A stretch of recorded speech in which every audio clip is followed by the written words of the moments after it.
我们之前呢是讲到就是第59页，就是最后一大段的部分，那讲到了余邪现前，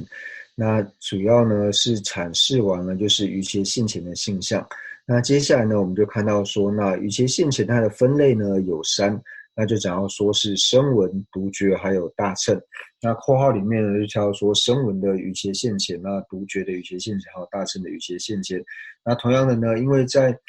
性相里面已经有提到呢，就是余邪现前它是唯有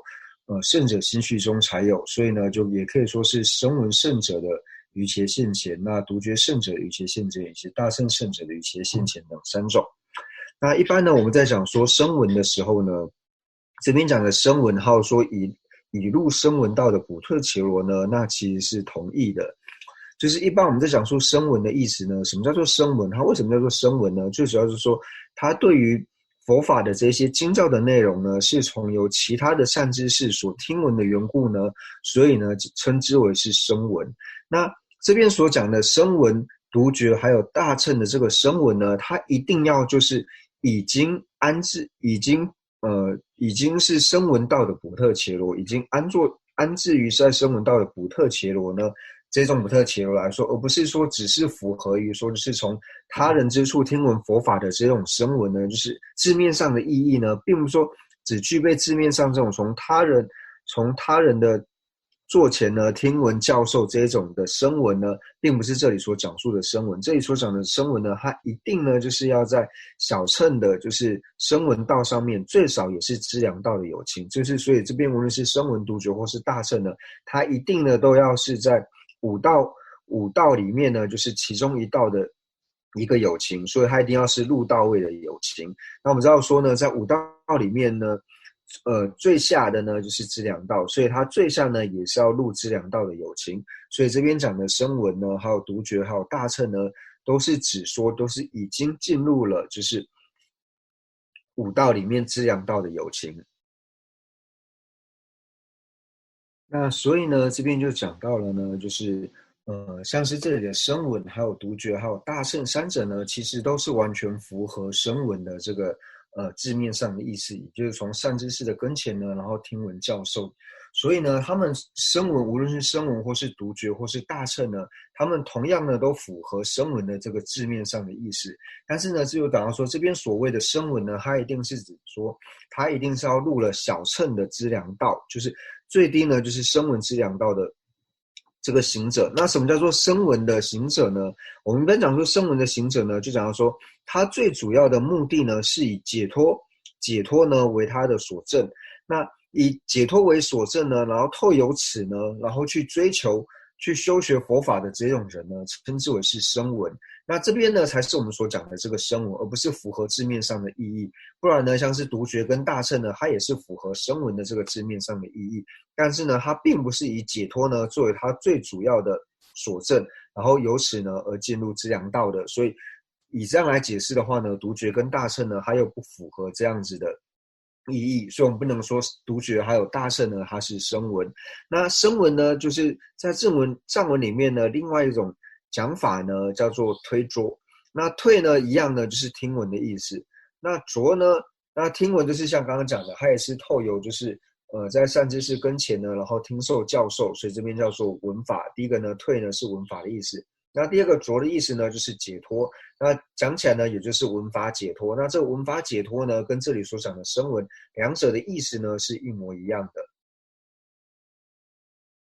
那所以呢，关于呢，就是佛法内道里面呢，又分为就是声闻、还有独觉、还有大乘呢。那最主要呢是在三转法轮里面的第三转法轮里面有提到。那在第三转法轮里面呢，世尊呢就提到说，为什么要区分为就是声闻道的有情，还有独觉有情，还有大乘有情这三种呢？为什么要分为就是声闻、独觉、大乘这三乘？那最主要呢，就是因为每一个有情呢，因为它的根器还有它的愿力不同的缘故呢，所以为他讲授呢不同的这些解脱的方式。那比如说呢，他的这个有情，他的心绪呢是对于说像是声闻的菩提呢，然后最相应，然后希求能够获得声闻菩提的这些有情呢，然后就为他讲述关于和声闻乘相关的法类。那同样的呢，他最主要是追求独觉菩提的这些有情呢，那就跟他讲述就是关于独觉菩提的这些法类。那对于说佛果位呢，也就是大乘的这些大乘的菩提呢，然后最为希求的这些有情呢，就为他讲述大乘的法类。那就是由此呢，是在第三转法轮里面呢是有提到的。那所以呢，一般我们在讲述声闻、还有独觉、还有大乘的时候呢，那以声闻来说的话呢，就是我们会讲到说声闻道，或者说呢声闻乘，或是声闻地，或者说呢成就声闻等等这些呢，它全部呢都是同义的，就是声闻道、声闻乘、声闻地，还有成就声闻等等呢，它全部呢是同义的。那这些内容呢，就是在我们之后第3年或是第4年的课程里面，我们会讲到说关于道地的部分。但是呢，在我们那个时候呢，会就是细细的讲述。那在这边呢，就是先跟大家讲到说，像是声闻乘、声闻道、声闻地，还有说声闻成就等等呢，那都是属于他们全部呢都是属于同义的。那这边呢就讲到说声闻道呢，它是属于小乘道的部分。那我们知道说呢，小乘道呢，像是声闻道，它通常呢就是分为资粮道、加行道、见道、修道，还有无学道呢是5道。那我们就讲到呢，就是资粮道跟加行道二者呢是属于凡夫道，就是呢它二者是属于这2道呢是属于凡夫的道。那在资粮道的时候呢，最主要呢是以闻慧还有思慧为主。那等到进入加行道之后呢，就是主要是以修慧。那透由修慧呢，不断的串习呢，那什么时候呢能够现证的时候呢，那这个时候就是我们这里所讲的瑜伽现前。你什么时候升起瑜伽现前的时候呢，你就是从凡夫道呢进入了圣道，就是从见道开始呢是属于圣道部分。所以你什么时候升起了瑜伽现前呢，就是在这个的当下，你进入了见道位。那进入了见道位之后呢，那这个时候无论说像是对于无常也好，或者说像是无我也好呢，就是四谛等16形象呢，它都可以现前证得的缘故呢，所以在此呢称之为是圣道。所以见道、修道还有无学道3道呢，称之为是圣道位。那为什么称之为圣道呢？圣的意思呢，就是超脱于凡夫、超胜于凡夫的缘故呢，所以称之为是圣道。所以呢，我们一般在讲述说瑜伽现前它的地道的分界呢，就是从最下呢是要从见道位开始，也就是圣道位开始呢，才会有所谓的瑜伽现前。那前面呢，资粮跟加行，就是凡夫2道的时候呢，是不可能升起瑜伽现前的。这边呢，我们就讲到说，进入圣道位之后呢，就是从见道开始。那为什么呢？称之为是见道。那见道呢，到底是见到了什么东西，所以称之为见道呢？那也是讲到说，他对于四谛能够亲见，或者说呢，四谛16形象呢，他能够心证得，就是透由现前直接证得的缘故呢，所以由此见道，由此心证的缘故呢，所以称之为是见道。那为什么要用见这个字呢？见的意思呢，就是说它不掺杂的异共相，就如同说我们眼睛呢亲眼看到瓶子一般，它也是能够透由现前呢直接证得四谛16形象的缘故呢，所以由此呢称之为见道。所以见的意思呢，就是心证得，就是现前心证得了四谛16形象，所以称之为是见道。那修道呢，就是说我们在见到了四谛16形象之后呢，就是透由现前就是直接证得了四谛16形象之后呢，然后由此在的串习修习的缘故呢，所以称之为是修道。那在讲完了就是资粮、加行、见道还有修道之后呢，那最后呢就是讲到了说是无学道。那因为我们现在是在讲声闻道的缘故嘛，那声闻道呢，它最主要呢，它的所证是什么呢？它最主要的所证呢就是无我。那它最主要的所断是什么呢？它最主要的所断呢就是我执。那也可以说是它最主要所断呢，也就是轮回。那所以呢，在前面就是从资粮道呢，一直到修道的部分呢，都是称之为是有学道。为什么是有学道呢？因为他在学习说如何去证得他究竟的，就是对声闻乘来说究竟的所证，也就是证得无我。那他最主要的所断呢，也是去学习说如何断除他最主要的所断，也就是我执的部分。那等到他什么时候能够断除了我执的时候呢？那这时候就进入了声闻的无学道。那也就是我们讲到说声闻的无学道呢，跟声闻阿罗汉二者呢是一样的，因为阿罗汉呢就是无学者，那无学道呢就是阿罗汉心绪里面的这个道呢，称之为是无学道。那为什么称之为是无学道呢？因为到阿罗汉的时候呢，他对于他最主要的手段呢已经断除，所以他已经不需要再学习说如何去断除他的手段的缘故呢，所以称之为是无学。那前面资粮道到修道的部分呢，就是称之为是有学道，但是我们并不会特别去讲说像是资粮有学道，或者说加行有学道、见道有学道、修道有学道，不会特别去加有学道的原因呢，是因为说在他的性相里面呢，或者说他在他的定义里面呢，其实本身就有讲到说他在这个资粮道一直到修道的过程之中呢，最主要呢就是为能够断除他的本道，就是声闻道呢，他所要断的这个我执呢，而去学习的缘故，所以在讲述的时候，我们并不会特别把它拿出来说是有学道。但是呢，到最后第五道的时候呢，会把它称之为是无学道缘故，是因为说他对于他所要证得的，以及他所要断除的呢，都已经在自道已经圆满的缘故呢，所以不需要再学习的缘故，所以称之为呢是无学道。同样的呢，那我们再解释到说，就是像是声闻道的，像是资粮道，还有加行道。那我们只要了解到说，声闻道的资粮道、加行道，就是五道它是如何命名的呢？那同样的呢，就是之后像是圆觉，还有说像是大乘呢，那也是可以以此类推的。那为什么称之为是资粮道呢？资粮道称之为资粮最主要的缘故呢，就是我们刚刚讲到了，就是声闻道的所证呢是属于解脱，它的所缘呢是解脱，所以呢，就是为了它的所证所缘解脱呢，为此然后去累积了广大福德资粮的缘故呢，所以在这个时候称之为是资粮道。那这边所讲的它的所证呢是解脱，就是沿着解脱道。那什么叫做解脱道呢？为什么称之为是解脱呢？就是从轮回里面能够解脱出来的缘故，或者说仅仅能够从轮回里面脱离出来的缘故呢，所以称之为叫做解脱道。那这个呢，就是声闻乘，它或者说声闻道呢，它最主要的所缘，就是它的所证，它最主要的所缘呢，就是缘着，就是就是唯仅缘着解脱呢，然后作为它的所缘，或者说它的所证，然后由此呢来精进的累积资粮，累积广大资粮的这个时候呢，就是在最初一开始的时候，所以在此呢称之为是资粮道。那所谓加行道的意思呢，就是什么叫做加行？我们一般知道说加行呢，就是因的因，称之为因果的这个因，或者说我们在说我们所讲的准备，就是前行准备的工作。准备什么东西呢？就是为了见大位，他能够现证是第16形象的缘故，在做准备，或者说呢，他是能够现证是第16形象的因的缘故呢，是他的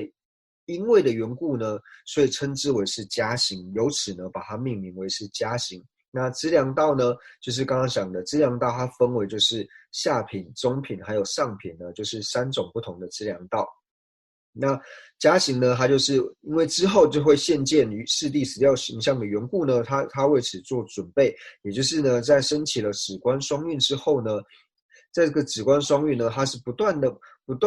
的去串习之后，然后最后呢，可以现证四谛16形象，在为此做准备的缘故呢，所以称之为是加行道。那同样的呢，我们讲到说小乘它的所证呢，就是为了解脱，然后呢，以此为所缘。那所以我们可以知道说，声闻呢，它的菩提，那这个解脱呢，也可以说是声闻的菩提。那同样的呢，就是圆觉的菩提，它是远远超出于就是声闻的菩提。那同样呢，大乘的菩提呢，也是超胜于独觉的菩提。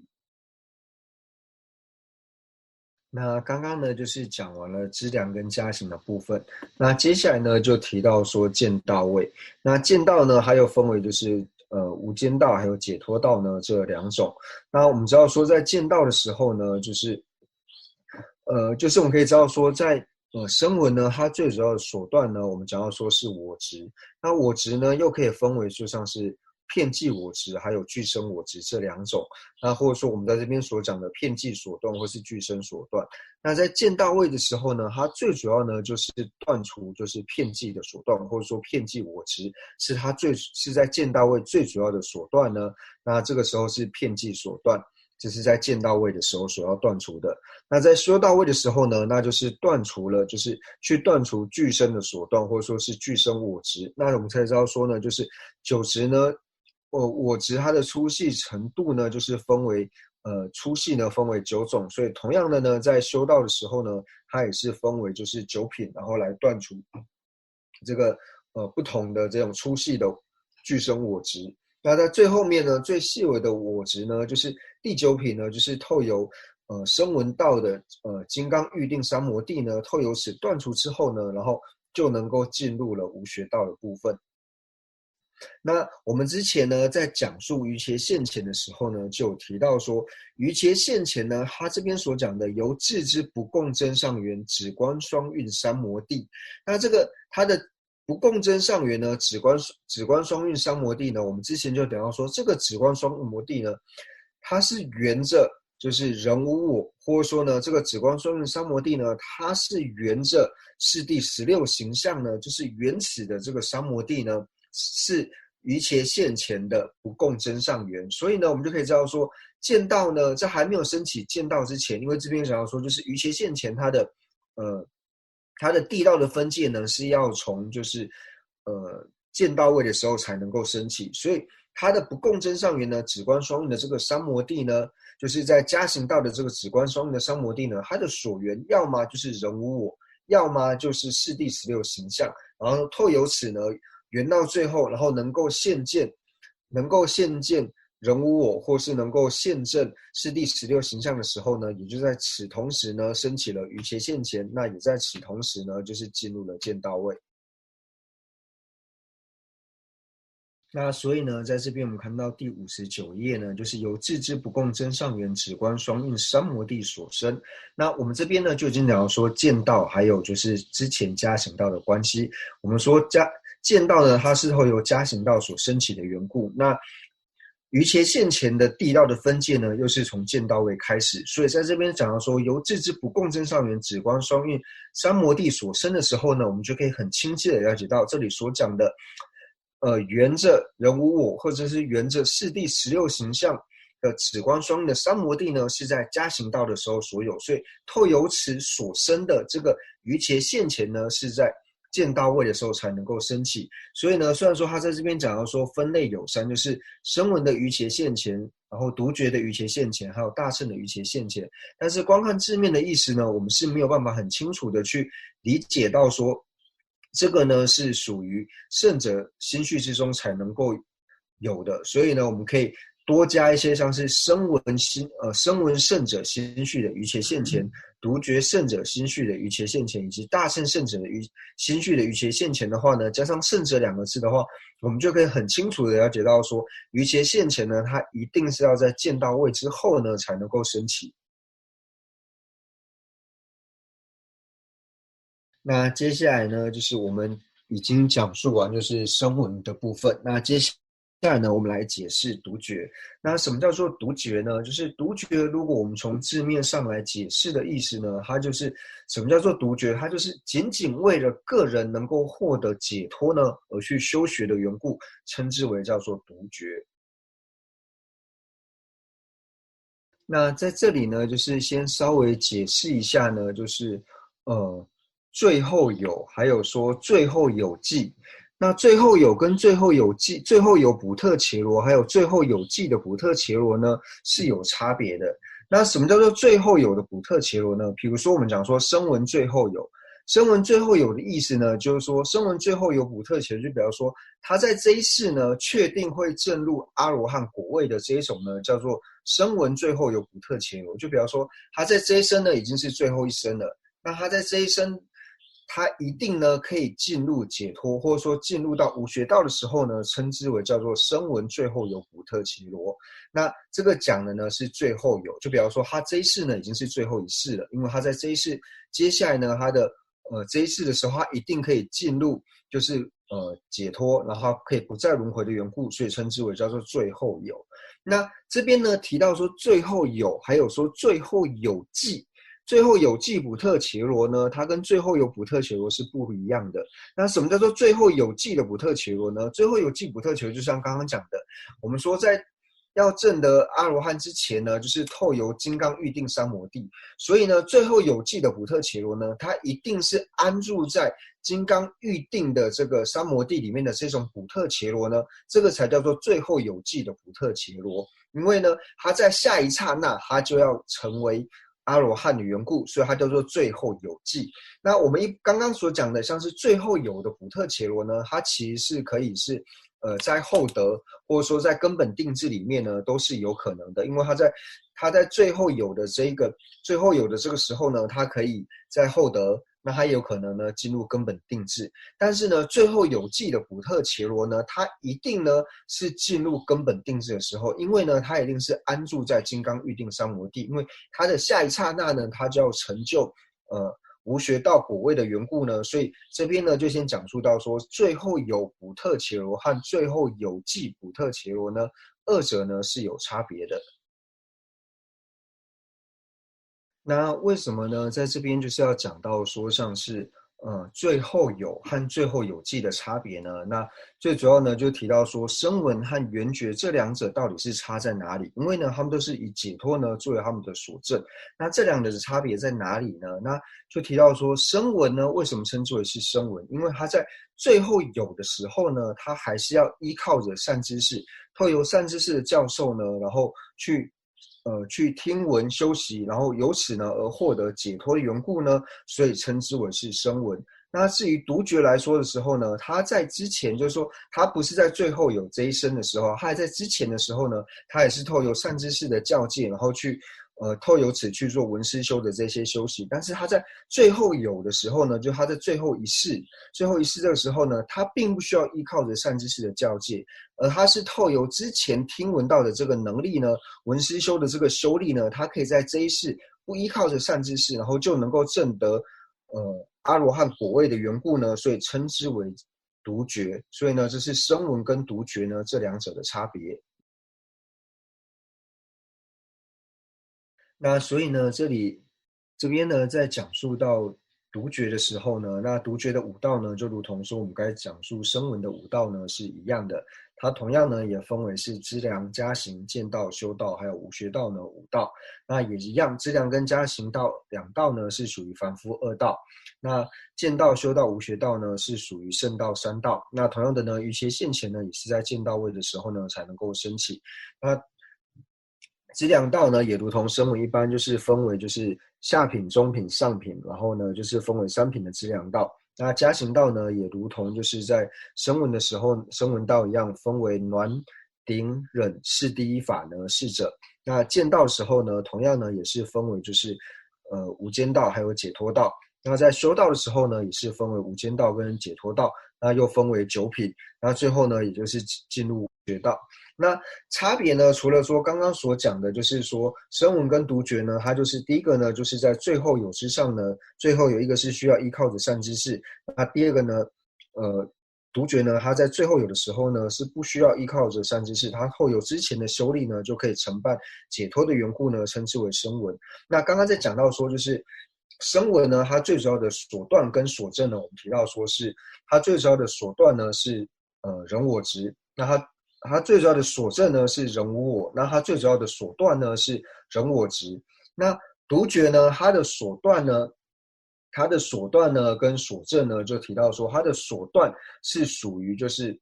执着，就是有外境的这一点呢是属于它的所断。那它的所证呢，就是属于二取空，就是二空呢是属于它的所证。所以二空呢，相较于就是圆觉呢，它最主要的所证呢，人无我呢来的更为深奥的缘故，所以它的所道跟所证同样呢，对于独觉来说是更为超胜的。那同样，它也是在就是在进入见道位的时候呢，那它开始就是对峙